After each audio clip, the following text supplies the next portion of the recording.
welcome back, everybody. I'm Frank Vespi. He's John Piazza. Hi, John. Hey Frank, I was saying to you off the air, it's this Saturday is like the last exam before summer break. It's a big stakes pack late pick five at Lowell, and then I'm off for a few weeks. So let's make some money while we still can. Yeah, exactly right. All right, the late pick five going to start in race eight. We got a bulky 12 race card. Late pick five includes three of the day's four stakes. So that should be a lot of fun. 12% takeout on the late pick five, a 50-cent unit. So a very playable wager. And you have a ticket, which we'll put up in a few minutes here. Your ticket's just a $25 ticket with one, two, count them, three singles. So should be a lot of fun here. Why don't we start with a couple of your spotlight horses, and the first of those occurs in the sequence's first race, race eight. That's the five horse Brother Conway. Right. This is a sort of optional claiming race, three and up going six furlongs. It's pretty much a rematch of the second race on June 6th. A lot of the horses in here are coming out of that race. So it's really a matter of who you think ran the best that day. And I think the clear answer is Brother Conway. It was his second start off a 10-month layoff. He really did nothing first off the bench, took a drop in class, and actually ran a very nice race. He pressed the pace through very fast fractions, took the lead at the top of the stretch and looked like he was going to pull clear. He really put away the other pace setter, but Murray came from well out of it and ended up beating him really only in the last few strides by a head. Of course, Murray has a lot of late speed, but that race was going seven furlongs. Now he's going six. I don't think Murray is quite as good going six furlongs. And Brother Conway is already proven at six panels. He's 3 for 7 at this distance, and many of his other wins came going 5.5. So I think he's going to take a big, another big step third off the bench. He'll set a nice trip on and off the pace, and I think this time Murray is going to leave himself with too much to do.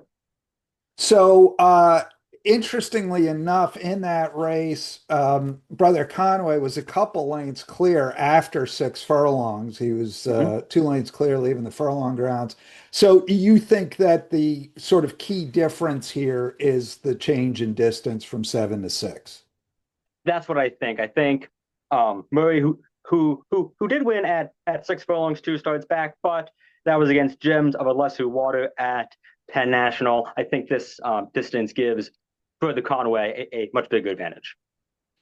All right, that is your first key horse, your spotlight horse there, Brother Conway in the eighth. Let's spin ahead three races. The DeFrancis Dash, $175,000, six furlongs for 3-year-olds and up. And let's take a look at your top selection, the five horse Subrogate.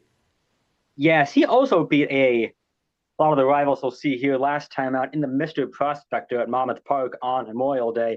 This one looked very promising as both a 2 and 3-year-old. As a 4-year-old last year, he won a pair of allowances at Saratoga and Aqueduct.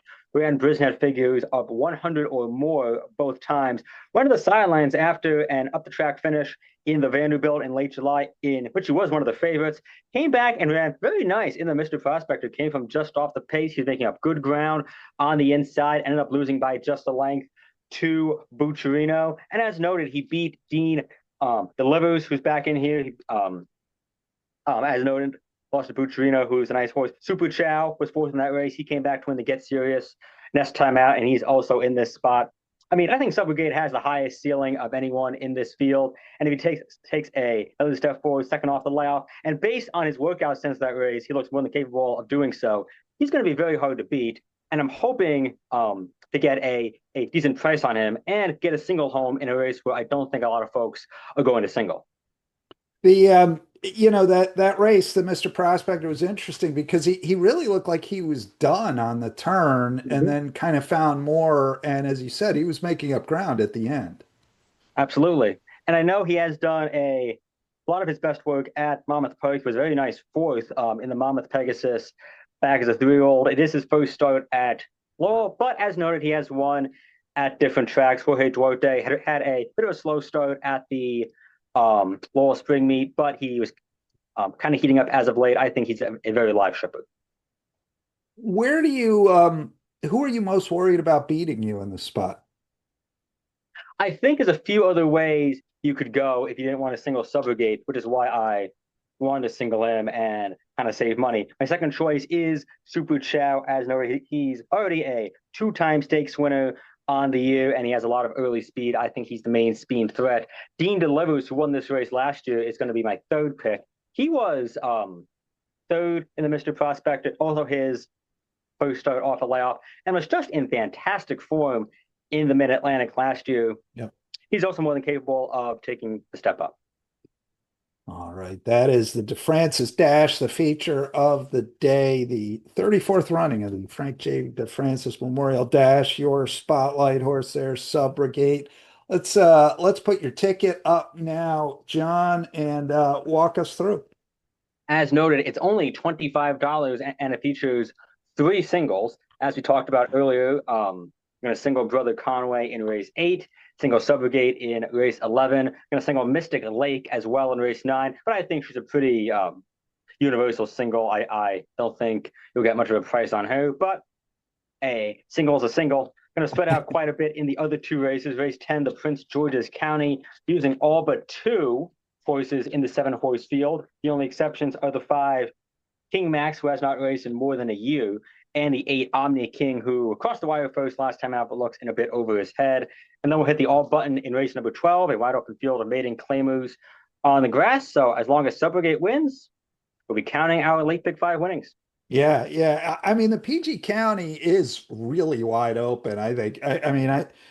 If King Max comes back to where he was a year ago, and that's a big if, because as you said, he's been off a long time, he could win this race. I mean, I do think the only one that you can absolutely say cannot win here pretty confidently is Omni King. I agree, and I am always scared of the all use all but one method because sometimes the horse who is the one ends up winning. But Yeah. I do think if you have a few more dollars to spend, you could throw in throw in King Max and toss out Omni King and not be too stressed as they go to the gate. I think that's right. That actually would only add what, $5, I think, to the ticket. Yeah, yeah, The yeah. $30 ticket. Not too much. Top choice in the 12th. I have a very slight lean towards number 10, Storm Force. His first start off a brief layoff. Ran well against Similar last time out. He has great late speed. I think if he can work out a trip, he has a pretty strong closing punch and he'll be hard to hold off. I think it's just a matter of keeping him in the clear and not getting caught in traffic. I'm kind of leaning in the direction of the Madison Myers horse in that race, the 6, Regalo Perfetto, who only prior turf try was against Maiden Specials in a race that was won by a couple $100,000 Chad Shipper. Think that horse should appreciate much, much easier company here. Okay. No. I agree. I picked him second. I do like that he's the only one who has not lost for a tag before, and he's one of the lighter raced horses in the field. So especially if you get a good price on him, I think he's worth a shot. Yeah, and I think you will because that 43 buyer is nothing special. Right. I think you will get a price. All right, that's John's ticket. It's a $25 ticket, 3 singles, going 5 deep in the PG County, hitting the all button in the closer. John, good luck. Last Saturday of the meet. We'll check back with you. Well, maybe we'll check back with you come Timonium, but definitely come September. Sounds good. Have a great summer vacation, everybody.